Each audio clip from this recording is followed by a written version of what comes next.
사랑하는 성도 여러분, 우리 가정만 그런 것이 아니었다는 거예요. 신실한 엘가나의 집안도 마찬가지였다는 것입니다. 여러분, 더 나아가서 사무엘서는 뭘 얘기하는지 아십니까? 엘리 제사장의 가정도 마찬가지였다고 얘기를 하고 있습니다. 아니, 제사장이에요. 제사장. 그 당시의 제사장입니다. 가장 종교적으로 뛰어난 엘리 제사장의 가정조차도 쉽지 않았다는 거예요. 아니, 사무엘서는 엘리 제사장의 가정은 더 심각했다고 이야기를 해주고 있어요. 사무엘서를 조금만 더 읽어가다 보면 엘리 제사장의 이 두 아들 홈니와 비느하스에 대한 이야기가 나오는데, 그 이야기를 읽고 있으면 정말 엘리의 마음이 얼마나 고통스러웠을지 정말 짐작이 되고도 남습니다.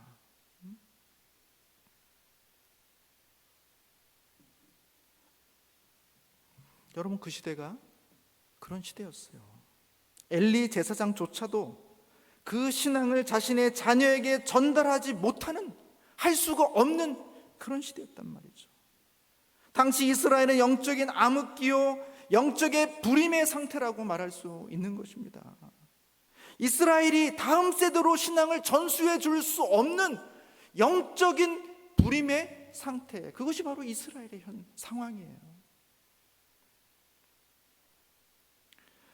여러분, 조금만 더 넓게 생각해 보면 참 재밌어요. 여러분, 이스라엘은 어떤 존재입니까? 이스라엘 민족은 하나님의 신부입니다. 그 얘기는 뭐냐 하면 이스라엘의 신랑은 하나님이라는 거예요. 하나님과 이스라엘은 결혼한 관계, 영적인 언약의 관계입니다. 근데 놀랍죠?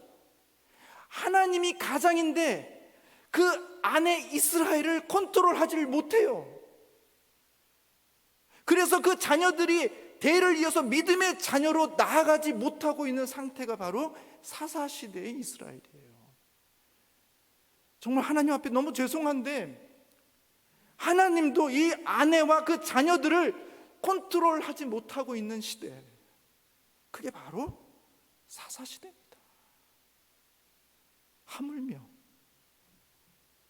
하물며 우리일까 보겠습니까? 여러분?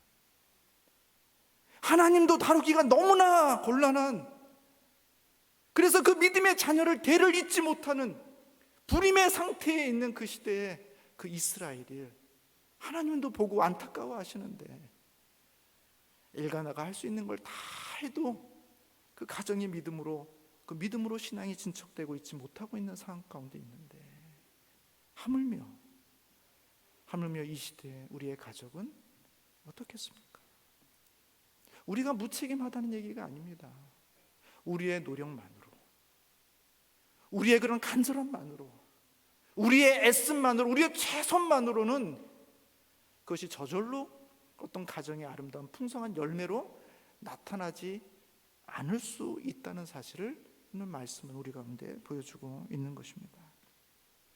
사랑하는 성도 여러분, 오늘 엘가나가 한나의 이야기는 단순히 지금 이 시대에 불임으로 고통당하는 성도들을 위해서 위로와 소망의 말씀을 주고 있는 것이 아닙니다. 저는 열심히 신앙생활을 잘하고 가정을 믿음으로 잘 이끌어가기를 원하는데 나의 능력 밖에서 벌어지고 있는 일 때문에 일도 잘 안 풀리고, 그렇다고 신앙의 성장도 뚜렷하지 않아서 고통당하고 있는 이 땅의 많은 영적인 가장들에게 주님은 우리 가운데 말씀해주고 있는 것입니다.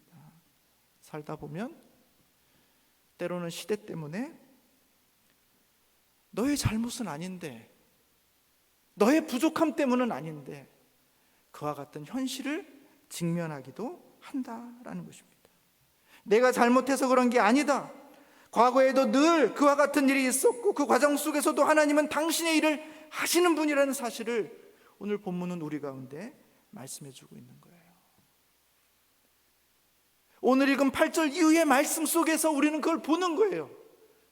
정말 아무것도 일어날 수 없고 내 손에서 컨트롤되지 않는 상황이지만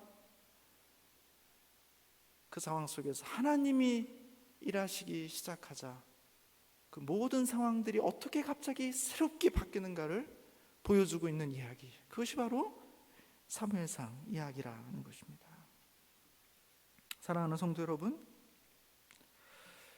우리의 마음대로, 우리의 노력대로, 우리의 기도대로 우리에게 펼쳐지지 않을지라도 하나님은 당신의 하실 일들을 하고 계신다는 그 약속의 말씀을 믿으시고 악을 선으로 바꾸시는, 그래서 하나님의 일을 이루어 가시는 놀라운 분이라는 그 하나님을 믿으시고 하나님 앞에서 너무 화내지 마시고, 하나님이 우리를 향해서 말씀하시는 것처럼 이거 별일 아니다, 이거 그렇게 대단한 일 아니다, 포기하지 말아라, 지금처럼 애쓰면서 노력하면서 하나님 앞에 조금씩 조금씩 너희가 해야 될 그 일을 하면서 포기하지 말아라, 이렇게 말씀해주고 있는 것입니다. 여러분, 한나의 이야기도 다르지 않습니다. 한나는 억울했죠. 자기는 잘못한 것이 없는데 자식이 없다는 책임과 고통을 자기 자신이 다 짊어져야 했단 말이죠. 그럼에도 불구하고 한나는 어떻게 했습니까? 엘가나를 쫓아서 매년 제사하는 그 자리에 올라갔습니다. 올라가면 뭘 기다리고 있나요? 하나님의 즉각적인 응답이 있나요? 아니요. 분인나의 격동이 있죠. 분인나가 약을 올리죠. 분인나가 시기하죠. 질투하죠. 그 상처를 후벼 파죠. 제사를 올라갈 때마다 그 고통을 당하면서도 이 한나는 하나님 앞에 올라가서 울고 먹지 못하고, 그럼에도 불구하고 하나님 앞에서 자기의 그런 간절한 소원, 하나님, 저는 정말 자녀가 있으면 좋겠어요. 하나님이 저에게 자녀를 주시지 않으면 내 그 외의 모든 것들이 다 만족스러워도 저는 결코 행복할 수 없어요. 한나의 그런 간절함이 그 고통과 격동의 현장에도 불구하고 그는 늘 기도의 현장으로 나아갔다는 것입니다. 사랑하는 성도 여러분, 우리가 살다 보면 화가 날 때가 있어요. 단순히 감정을 컨트롤하지 못해서 화가 나는 것이 아니라 내 스스로가 너무 못나 보여서 화가 납니다. 나는 최선을 다해서 열심히 한다고 하는데 주변의 환경이 도와주지 않기 때문에 화가 날 때가 있습니다.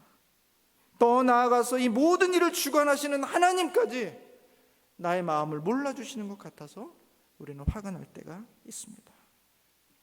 고통스러우시겠지만 그럼에도 불구하고 실로에 올라가서 하나님 앞에 예배하고 제사하는 일을 멈추지 않으시는 우리 성도님들이 되시기를 주님의 이름으로 축원합니다. 한나처럼 그 고통과 수치의 현장 속에서도 하나님 앞에 나아가서 하나님을 붙잡고 자신 안에 있는 간절한 소원, 하나님, 내 자녀들, 나의 남편, 나의 아내, 나의 부모, 그리고 내 주변에 꼭 주님 앞에 돌아와야 될 그 많은 영혼들, 내가 결코 포기할 수 없는 그 영혼들, 하나님 그 사람 보내주지 않으면, 그렇게 우리의 자녀들이 변화되지 않으면 하나님, 나는 이 자리를 떠날 수가 없습니다. 다른 많은 것으로 나를 다 채워주셔도 나는 결코 만족할 수가 없습니다 하는 그런 간절한 소망을 가지시고 하나님 앞에 나아가시는 우리 성도님들이 되시기를 주님의 이름으로 축원합니다. 우리 한번 같이 기도하겠습니다.